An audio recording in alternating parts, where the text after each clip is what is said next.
첫 번째로 배타적 연고지역이 전력 불균형을 발생시킨다고 합니다. 이 배타적 연고지역은 시장 분할을 목적으로 나온 것이지만 그 지역에 대한 독점력을 행사함으로 인해서 높은 수익이 가능하고 수익이 증가함에 따라서 우수한 선수들에 대한 독식이 가능해지고 이로 인해서 승률의 격차가 심해지므로 전력이 불균형화되어진다고 하는 거죠. 두 번째, 시장 규모와 충성도 높은 팬의 존재 여부도 전력 불균형을 발생시킨다.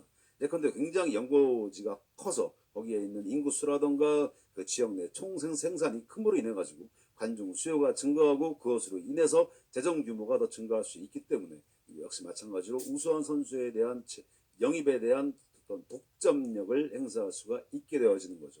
또한 충성도가 높다라고 하는 것은 그 팀이 경기를 했을 때 많은 팬의 참여가 가능할 것이고 그로 인해서 역시 재정의 불균형이 발생을 하게 되면 임금의 불균형도 같이 발생을 하게 되죠. 여기 나와 있는 바와 같이 팀 간 수익의 불균형은 임금의 불균형을 야기시키고 임금의 불균형은 곧 전력의 불균형을 야기시키게 됩니다. 이러한 전력의 불균형은 불가피하죠. 왜냐하면 많은 팀들이 이기기 위해서 팀에서 성공하기 위해서 승리하기 위해서 많은 노력들을 하고 있기 때문에 당연히 전력의 불균형은 불가피할 수밖에 없습니다. 하지만 리그는 이러한 것을 어떻게 한다? 억제를 시키게 되는 거죠. 지나친 전력의 불균형은 팬이나 미디어의 관심에 흥미가 떨어질 수 있고 따라서 리그나 팀의 수입도 같이 감소가 될 수 있기 때문에 여러 가지 정책을 펴서 이러한 전력의 불균형을 최대한 억제하고자 노력을 하고 있는 것입니다. 자, 전력 불균형의 요인이 리그의 운영 형태에 따라서 발생한다라고 하는 연구 결과들도 제시되어지고 있고 지금도 끊임없이 논란 속에 있기도 합니다. 우린 지난 시간에 리그의 운영 방식이 폐쇄형 리그와 개방형 리그로 나누어진다라고 이미 학습한 바가 있어요. 폐쇄형 리그는 북미 4대 스포츠 리그의 메이저리그 베이스볼이 폐쇄형 리그로 운영되어지고 있고 유럽의 프리미어 리그가 개방형 리그로 운영이 되어지고 있죠. 폐쇄형 리그는 리그의 진입이 굉장히 힘들고 시장 독점권을 팀들에게 주어준다라는 특징을 가지고 있고요. 개방형 리그는 어떠한 팀들이건 리그의 진입이 자유롭지만 승강 제도를 운영하고 있기 때문에 상위의 팀들만이 프리미어 리그에 진입할 수 있게 돼 있죠. 폐쇄형 리그는 독점 상태에서 팀 간 수입 배분의 역할이 분명하기 때문에 전력의 균형이 가능하다라고 하는 겁니다.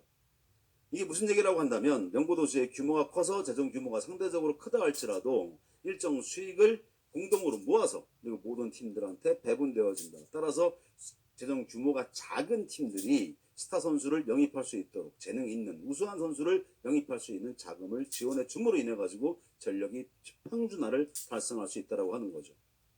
반면에 개방형 리그는 충성도가 높은 팬들이 극명하게 구분되어져 있고 연고지 주민의 반대를 극복해야 하기 때문에 이러한 개방형 리그가 전력 균형이 가능한지에 대해선 불분명하다고 이 주장들을 하고 있습니다. 이 디즈니 같은 경우는 폐쇄형 리그에 있어서 그러니까 메이저리그 베이스볼을 말하는 거죠.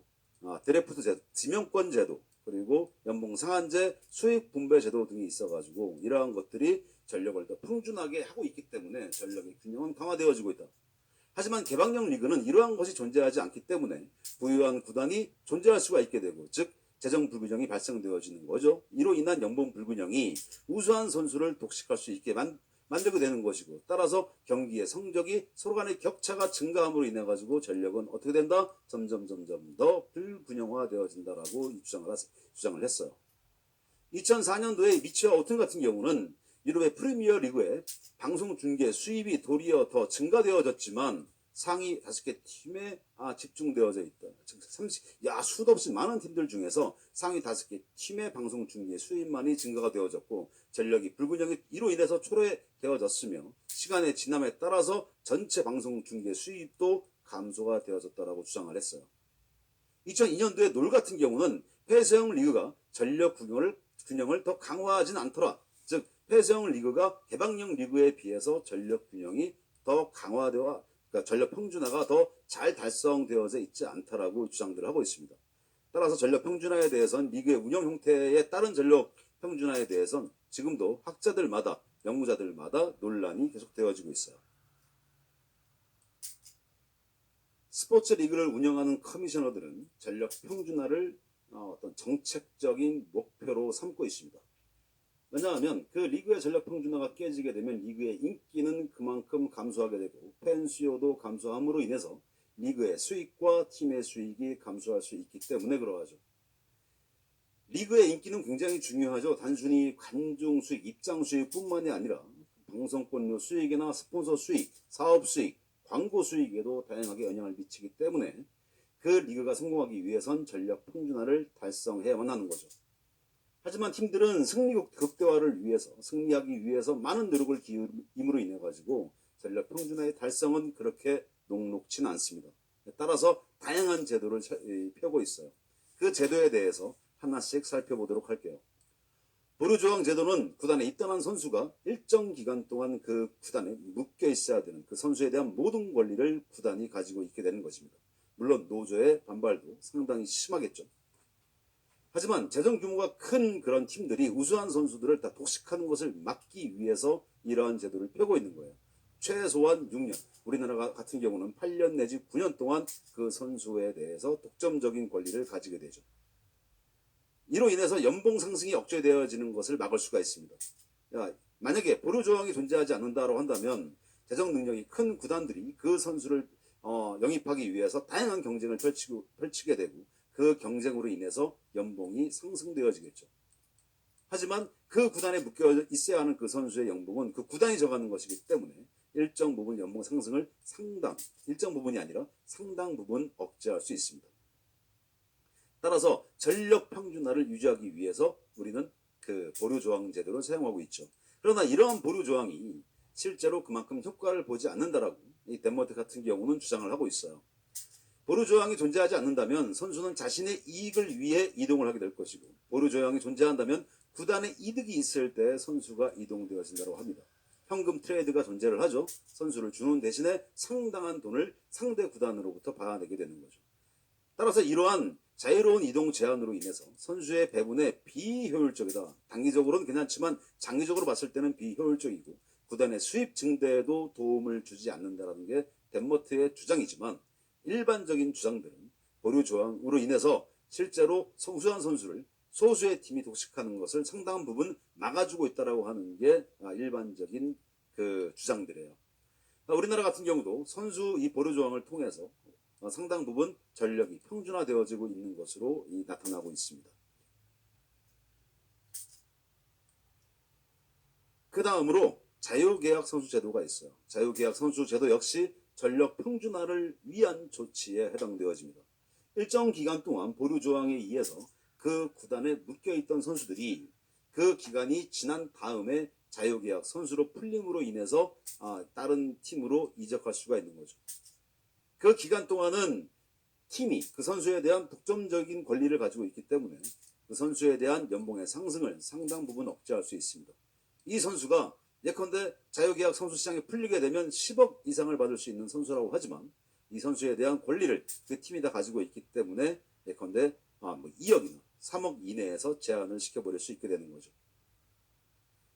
메이저리그 베이스볼은 6년, NFL은 4년, 그리고 NBA는 5년, 하키리그는 4년의 기간 동안 그 팀에 묶여 있어야 되고, 한국 프로야구 같은 경우는 고졸이 9년, 대졸이 8년 동안 그 구단에 묶여져 있어야 돼요. 자, 그럼 이러한 것이 왜 자유계약 선수 제도가 전력 평준화를 위한 제도이냐? 예컨대 이런 우수한 선수가 그 팀에 계속 그 선수의 생명이 다할 때까지 묶여 있다고 한다면 우수한 선수에 대한 고름 배분 효과가 사라지게 될 거예요. 즉 이런 우수한 선수들을 자유계약 선수 제도를 통해서 각 팀에 고르게 배분할 수 있는 그런 효과로 인해서 전력 평준화를 향상을 시킬 수가 있는 겁니다. 그러나 구단주 입장에선 도리어 이러한 것이 이 FA 제도가 전력 불균형을 심화한다고 주장들을 하고 있어요. 선수들의 경기 능력에 비해서 지나친 영입 경쟁으로 인해서 높은 연봉을 지불할 수밖에 없는 것이고, 이러한 우수한 선수들에게 높은 연봉 지불이 가능한 팀만이 이 선수를 영입해 가져갈 수 있기 때문에 결론적으로 전력 평준화를 저해할 수 있다고 주장을 하고 있는 거죠. 그러나 이러한 배분 효과와 더불어서, 즉 전력 평준화 제도만 쓰고 있으면 이러한 현상이 발생할 수 있지만 전력 평준화 제도 플러스 바로 연봉 상한제를 같이 두고 있다면 아무리 그 재정 규모가 큰 구단이라고 할지라도 그 재정을 마음대로 활용을 해가지고 우수한 선수를 독식하는 것을 저해를 시켜버린다면 이 두 가지 제도가 같이 만나게 되면 전력 평준화는 더욱더 올라갈 수 있는 겁니다. 즉 이러한 연구 결과들도 지금 많이 나오고 있어요.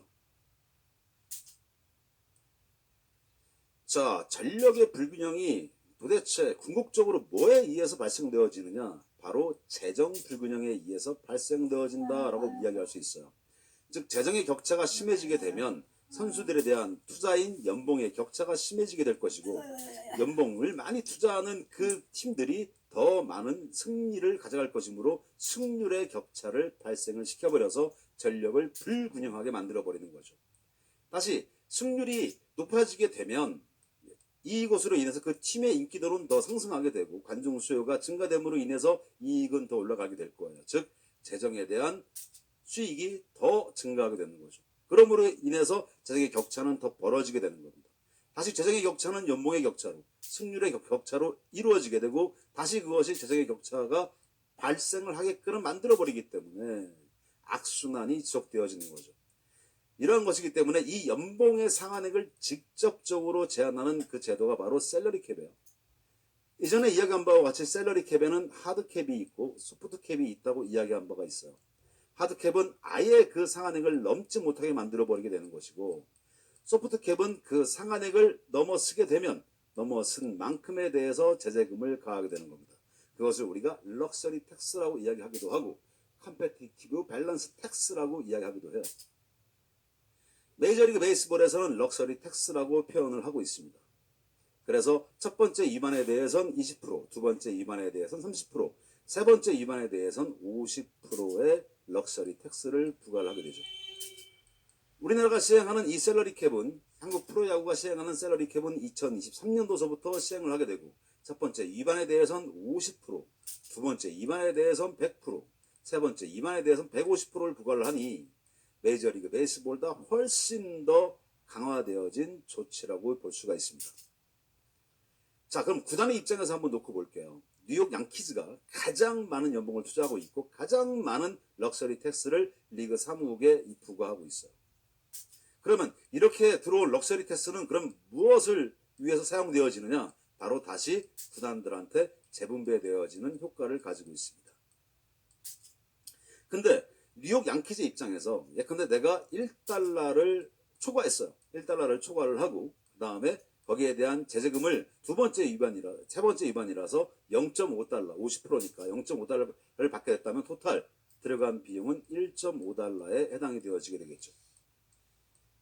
내가 1.5달러를 지불을 했지만 연봉 상한액 초과금 납부 제도에 의해서 1.5달러를 지불을 했지만 내가 1.6달러를 벌 수가 있다면 1.5달러 대비 1.6달러, 즉 0.1달러의 수익이 더 발생을 하게 됨으로 인해서 충분히 이 상한액을 초과할 유인이 발생을 하게 되는 겁니다.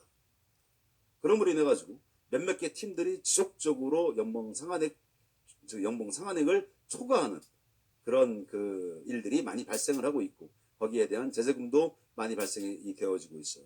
그 제재금이 선수 복지를 위한 제도로 쓰여지게 되고 그 리그에 속해 있는 선수들에 대한 어려움을 극복해낼 수 있는 그런 용도로 사용되어지고 있고 실제로 그러한 효과는 전력을 더 평준하게 만들어버리고 선수에 대한 복지를 더 향상하게 하는 그러한 효과를 가지고 있기도 합니다.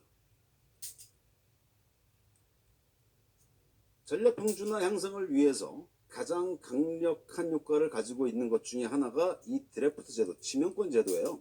아마추어 선수들을 영입할 수 있는 권한을 팀에게 배분시켜주는 거죠. 따라서 우수한 신인 선수들을 고르게 배분받음으로 인해 가지고 전력이 평준화되어 줄 수 있다고 하는 거죠. 왜냐하면 역순 드래프트 제도를 많이 사용하고 있는데 이전 시즌에서 그 순위가 최하위 팀부터 먼저 우수한 신인 선수를 영입할 수 있는 권리를 주게 되는 거죠. 그러므로 인해 가지고 그 팀의 어떤 전력을 보강할 수 있도록 만들어주게 되는 겁니다. 이러한 것들은 전력이 우세하고 부유한 구단이 자기의 어떤 자금력을 활용을 해서 신인 선수들을 독점할 수 있는 것을 저해시키기 위해서 사용되어지고 있는 제도예요. 녹음하고 있다. 미국 메이저리그 베이스볼도 신인 선수가 구단에 입단을 하게 되면 최저 연봉을 받게 됩니다. 우리나라 같은 경우는 최저 연봉에 대한 즉 신인 선수에 대한 연봉 제한은 없는데 일반적으로 관례적으로 최저 연봉을 지급을 하고 거의 2년 동안 최저 연봉을 지급을 하게 만들어 놨어요. 지금의 최저 연봉은 2,700만 원에 해당되어집니다. 프로야구 원년인 1982년도에는 600만 원의 최저 연봉이 책정되어지고 있다가 점점 올라서 2,700만 원의 최저 연봉이 책정되어져 있어요. 상위 5위의 선수들, 그 구단의 상위 5위의 선수들은 굉장히 큰 폭으로 연봉이 증가하고 있는 반면에 최저 연봉은 상대적으로 굉장히 더디게 증가를 하고 있습니다. 프로야구 10년 차인 선수한테도 최저 연봉이 지급되어지고 있는 케이스도 여러 볼 수가 있어요. 대신에 그 선수에 대해서 그 실제로 근무한 기간에 일정 부분을 더해서 돈을 더 주게끔 만들어주고는 있지만 여전히 어려운 생활을 하고 있는 프로야구 선수도 적지 않다라고 이야기를 하고 있습니다. 따라서 최저 연봉도 일정 부분 더 올라야 되지 않냐 이러한 주장도 많이 있어요. 어찌됐건 간에 이러한 드래프트 제도는 약체인 팀한테 먼저 우수한 신인 선수를 영입할 수 있도록 만들어주기 때문에 전력을 보강할 수 있는 효과가 크다라고 볼 수가 있죠. 선수들은 최저 연봉을 받고 그 구단에 입당하지만 자기 지명도에 따른 보상은 입단 계약금으로 받게 됩니다. 그래서 높은 입단 계약금을 받고 있는 선수들은 우리나라 같은 경우 3억, 4억 이상의 그런 입단 계약금을 받고 들어가는 선수도 있는 반면에 1,000만 원의 입단 계약금을 받고 들어가는 선수도 있어요. 여기서 본인이 능력이 있어가지고 위로 치고 올라가지 못하면 그러면 보류 선수로 떨어지게 됩니다. 그 선수를 그냥 단순히 1부 리그에 참여할 수 없는 그런 보류 선수로 전락을 하게 되는 거죠. 따라서 신인 선수로 들어갔다가 그 뒤에 능력을 발휘하지 못해서 우리 프로야구 리그에서 볼 수 없는 선수들도 굉장히 많이 있어요. 이러한 드래프트 제도에 대해서는 능력 있는 선수의 배분 효과에 영향을 못 미친다는 연구도 있고 팀 간의 경기력을 동등하게 하는 효과도 있다는 연구들도 있어요. 하여튼 모든 제도나 모든 가설, 모든 주장들에 대해선 연구자들의 결과에 따라서 이렇게 부딪히는 케이스가 많이 있습니다. 이런 부딪히는 케이스들이 존재를 해야 후속 연구가 더 재미있는 연구가 나올 수 있기도 해요. 여기에 대한 역효과 효과는 역순 드래프트 제도의 역효과에 대해서는 시즌 후반에 일부러 더 성적을 떨어뜨려서 최하위를 달성하고자 노력하는 팀들이 생겨난다는 얘기죠. 즉 의도적인 패배의 유인이 될 수가 있습니다. 왜냐하면 도리어 더 내가 낮은 순위를 기록을 해야 그 다음 연도에 다음 시즌에 더 우수한 신인 선수를 지명할 수 있기 때문에 그러한 권한이 주어지기 때문에 이러한 역효과가 발생이 되기도 해요. 전력 평준화를 위한 조치로 수익 분배도 상당히 긍정적인 효과를 가지고 있어요. 앞선 연구들에서 이 수익 분배가 전력 평준화에 미치는 영향에 관한 연구들을 살펴보게 되면 상당 부분 전력 평준화를 달성하는 데 도움이 되어지고 있다라고 연구 결과물들을 제시들을 하고 있습니다. 자, 이러한 수익 분배로 인해서 재정이 약한 팀들한테 도움을 주고 이 자금을 얻은 재정이 약한 이런 팀들은 우수한 선수를 영입하는데 그 돈을 쓸 수 있게 되는 거죠. 근데 이것도 문제가 되는 게 뭐냐면 실제로 우수한 선수에 대한 영입, 즉 선수한테 투자를 해야 되는데 그 구단의 적자를 메우기 위해서 투자하는 구단들도 상당히 있다. 거기에 대한 비난 여론도 많이 있기도 합니다. 어쨌건 이런 수익 분배는 팀 간 경기에서 얻은 수입을 리그의 차원에서 균등하게 배분을 해주게 되는 거죠. 한국 프로야구 리그 같은 경우는 한 530억, 40억 정도의 3년 동안의 그런 방송권료 수입에 대한 계약을 맺었어요. 그 방송권료는 3년 동안 10개의 팀들한테 고르게 배분되어지기 때문에 상대적으로 재정이 빈약한 팀이 큰 도움을 얻을 수가 있게 되겠죠. 그리고 입장 수익을 배분하는 것도 수익 분배에 해당되어집니다. 예컨대 우리나라 같은 경우는 처음에 프로야구 원년인 1982년도에 입장 수익을 리그 3호기 다 걷어가지고 공동으로 배분을 해주게 되었죠. 이러한 독립채산제, 공동채산제 이런 등등으로 해서 여러 번 변화가 이루어져 왔어요. 지금 같은 경우는 홈팀이 72%를 가져가고 그리고 원정팀이 28%의 입장 수익을 가져가는 이러한 식으로 배분되어집니다. 따라서 구단 입장 수익과 홈구장의 입장 수익이 약간 다를 수가 있죠. 제가 하는 연구에서도 이 구단 입장 수익과 홈 구장의 입장 수익을 별도의 종속 변수로 두고 연구를 진행을 하고 있어요.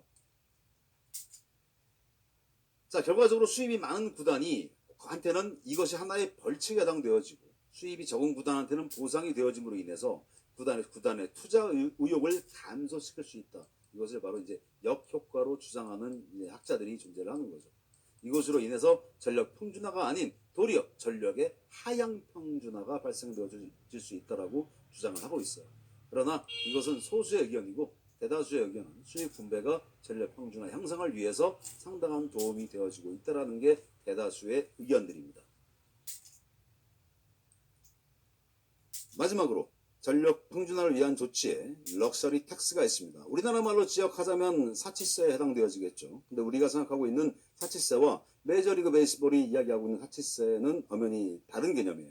그래서 우리나라에선 사치세란 표현을 잘 안 쓰고 연봉 상한제 또는 제 연구에선 연봉 상한액 초과금 납부제라는 표현을 쓰고 있어요.